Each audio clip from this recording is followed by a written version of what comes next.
Greetings, dear friends. Fanatical Dragon back once again with a movie unboxing and review today, so please stick around after the unboxing if you want to get the full details about the film and its special features. This just arrived from Down Under, from the incredible guys over at Chameleon Films, and is their latest release. This is Johnnie To's Sparrow, and this is their 7th release after Breaking News, Summertime Machine Blues, Exiled, Election 1 and 2, and then most recently Soi Chung's Motorway. Very, very excited to jump into this. It's a much more light-hearted Johnnie To movie than we've kind of seen previously from them. Beautiful performances from Kelly Lin and Simon Yam. So enough rambling, and we'll get into the box. Okay, get our plastic out of the way and get a better look at the cover. So this little wee kind of O-ring slides off, and I got the special edition version, which also comes with the soundtrack CD. Soundtrack is by Xavier Yamo, who also did the soundtrack for Motorway for Soi Chung.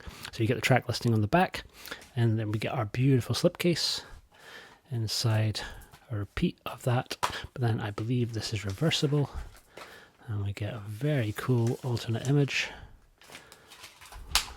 and again full-size scannable case. Inside we're getting 2 discs. So we get the movie disc, and we're also getting our soundtrack CD. And then we have a booklet, and the Chameleon booklet's always really, really well put together. This time round we are getting our cast and crew notes. Then Sean Gilman's taken over writing duties this time round, and he's done Pickpocket Full of Miracles, examining the film and kind of placing it in context into Johnnie To's career. I'll make sure that I read all of this, but before I do my movie review, it's a film that I've not seen for quite a few years, and last time was on a really bad VHS copy, so I'm intrigued to see it with proper brand new subtitles and all the rest. Very, very cool indeed. So yeah, that is the package. And so on to actually looking at the movie itself. A very whimsical Johnnie To film, much more so than really any of his other Hong Kong movies from about the same sort of time. Shot over the period of 3 years, as he started it in 2005, worked on other projects in between, but kept returning to it when he had time and when schedules aligned, and eventually completed it in 2008 when the movie came out. And the setup's pretty simple, but unbelievably they managed to kind of keep it cohesive over that sort of long gestation period and long production period. But you have a group of 4 pickpockets led by Simon Yam. He's playing Kay, backed up by Gordon Lam Katung, Law Wing and Kenneth Chung. So basically the 4 of them are kind of going about their daily business, ripping people off around Hong Kong. Sparrow, incidentally, is a term for pickpocket in Hong Kong. And along the way they kind of meet somewhat individually at first. Meet Kelly Lin, who kind of enchants, I don't want to say seduces, because she doesn't really end up kind of actually falling in love or going off with any of our kind of key 4 gang members, but all 4 of them are pretty enchanted by her and find out that she's kind of basically being looked after by this former pickpocket who's now kind of pretty successful businessman who has a legion of pickpockets working for him. So kind of businessman read shady gangster, but he's not really that shady. Even the villain in this film is pretty sympathetic. The villain called Mr. Fu, who's been played by Lo Hoi Pang, and he's basically keeping her passport under lock and key, so she's ultimately trapped like the Sparrow of the title, or the Sparrow that Simon Yam has in his house in a little cage. So she's been kept caged by this older rich man, is conflicted about whether or not she should stay with him and look after him as he gets older, or if she should ultimately leave the city and kind of look for her true love. And we never really find out if that's true family love or if that's a more romantic love. The film doesn't really explain it. I don't think it's really that important for the plot, but ultimately our kind of group of 4 decide that they're going to help her to try and break free, to kind of to get her passport back and be able to kind of leave the city. And the film is as much a love note to Hong Kong as a city as it is an examination of these 4 characters. We don't really dive into anyone's backstory too much. The closest we get to that is through Simon Yam, who is basically a photographer as well as being a pickpocket. So we kind of see him cycling around the streets on his bike, taking pictures of the Hong Kong locals and some of the kind of local environment around him in Hong Kong Central. And we get to see all the photographs that he's taken, which are all beautifully realised, usually always in black and white, which is kind of a really nice contrast to the really, really vibrant cinematography. Cinematography in the film is exceptional. It's by regular Johnnie To collaborator Chung Seo Kyung, who also fairly recently shot Twilight of the Warriors, but an incredible cinematographer and really getting a chance to do quite a lot of much more vibrant and creatively use of colour than we normally see in Johnnie To stuff, which can often kind of be quite subdued palettes, but not so much here. Here's kind of everything's a little bit more dialed up. Colours are kind of really beautifully oversaturated. The quality of the transfer that Chameleon have put together is absolutely incredible. So the film looks really good, flies by pretty quick. I think it's only about 87 minutes long, and it's just this kind of breezy, whimsical, often at times very light-hearted.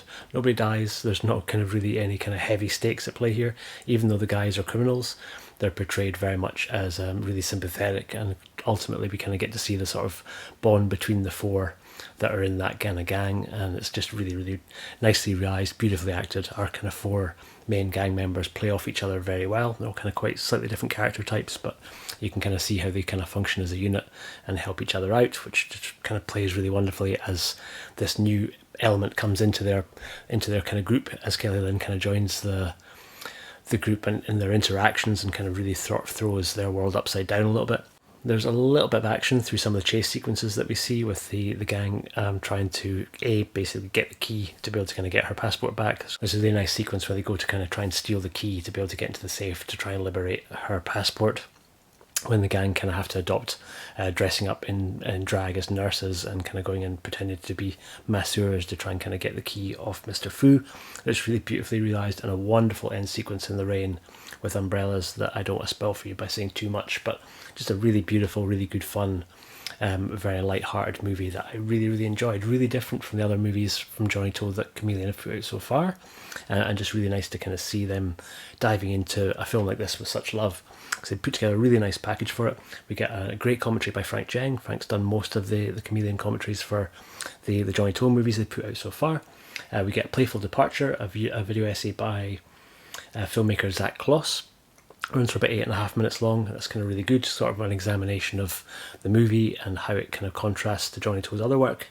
We get an archive interview with the composer, Xavier Jameau, who we also recently saw on Chameleon doing the score for Motorway. His score here is really different, kind of heavily inspired by sort of like American 1960s comedies, and I kind of get quite a bit of a French feel. It's kind of like France meets China in the score, so an awful lot of kind of French melodies but using Chinese instrumentation, so kind of whistles used as well.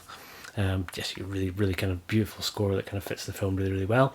We get an interview with him from, I think, 2011, along with the editor David Richardson and the production supervisor Ding Yung Shang.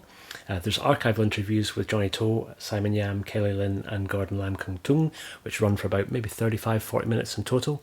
All really entertaining, mostly all specific to this film, kind of speaking about their experiences on it.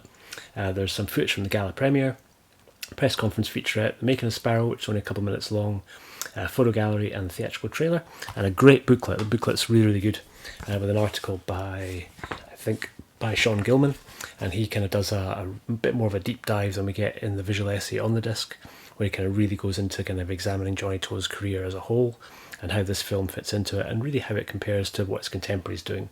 So how it compares to John Woo's work at the time, and how Sparrow is quite radically different. But I think Sean puts forth the argument that it might well be Johnnie To's most beautiful looking film, and it'd be hard to disagree with that. I think the cinematography is really an absolute treat, and as a big photography fan, I really enjoyed having that element in it too. It's nice kind of seeing a lot of Simon Yam's photographs that his character takes, portrayed as part of the narrative of the film, so you kind of get them taken over the full screen and see basically through his eyes in the shots that he's captured. But just all around a really enjoyable, really entertaining film, and one that I'm really glad that Chameleon gave the special edition treatment to. They're putting together really kind of a great bundle of Johnnie To movies, so if you're kind of following their releases, and I think we're only up to spine number 7, I don't think any of the releases have sold out so far. So one of the few labels that I'm going to try and get every single one. Sometimes putting a number on things can be the kiss of death for me. There's no way I can grab every Criterion.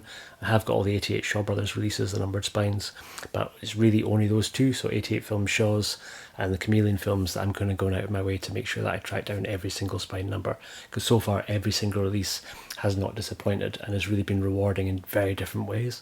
The Johnnie To stuff is its own little animal, but I'm also really grateful that they've looked at Soi Chung's movies and also at some Japanese cinema too. So really just can't wait to see what the guys at Chameleon do next.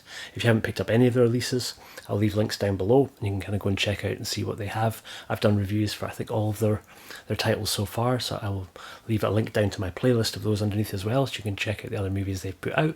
But this one highly recommended. Really enjoyed the film, and would highly recommend that you track it down. So it's Johnnie To's Sparrow from 2008, released by the wonderful Chameleon Films from Australia. I've been the Fanatical Dragon. Thank you so much for watching this. If you made it to the end, you're a legend. You could do me a solid by hitting the red button and subscribing if you don't already, because I think only about 40-45% of the people who watch the vids are subscribed. I'm desperately trying to hurtle my way towards 5k. Don't know if I'll make it there this year, but it'd be nice if I can kind of break that 5k mark. But that's it. That's enough for today. I will see you very soon for the next one. Take care.